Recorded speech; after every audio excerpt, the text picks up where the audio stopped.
तळतळ करून पैसा जमा करून इथं घर बांधलेलं आहे। आणि दुसरी गोष्ट 2 महिने झालं घर बांधून त्याच्यानंतर अतिक्रमणवाले आले। आम्ही याची माहिती देखील आम्ही त्यांना दिली की असं काही होणार नाही, तुमच्या विठ्ठलाला सुद्धा धक्का लागणार नाही, इथपर्यंत गोष्ट झाली। नंतर परत इलेक्शन आलं, इलेक्शन आचारसंहिता लागू झाली, आम्हाला सांगितलं तुम्ही नोंदणी, त्यावेळेला सांगितलं की तुम्ही नोंदणी करा। कशी काय नोंदणी होईल आमची आचारसंहितेच्या वेळेला?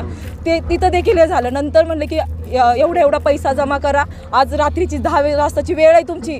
9 तारखेला गुढीपाडव्याच्या दिवशी कोणाच्याही घरामध्ये कुणी पाणीसुद्धा पिलं नाही। त्या दिवशी दिवसभर आम्ही इथं प्लॉटिंगवर अशी उपाशी थांबलो होतो। रात्री 10 वाजता प्रत्येकाने, कुणाच्या गळ्यामध्ये मंगळसूत्र दिसणार नाही, प्रत्येकाने मंगळसूत्र घंटा जे असेल ते सणाच्या दिवशी घाण ठेवून यांना पैसे दिले आम्ही। आणि आज त्याच्यानंतर बरोबर महिन्यानंतर ही लोक आली, सगळ्यांना सरसकट बाहेर काढलं। आतापर्यंत असं कुठल्याच न्याय व्यवस्थेमध्ये असं झालेलं नाहीये की तुम्हाला आधी कल्पना दिली आहे आणि नाही झाले काढले, असं कधीच झालेलं नाहीये। त्याच्यामुळे म्हणजे काय करायचं काय नाही आता सांगताच येत नाही, कुठं जाऊन काय करावं, म्हणजे डोक्यामध्ये इतकं वादळ सुरू झालेलं आहे ना।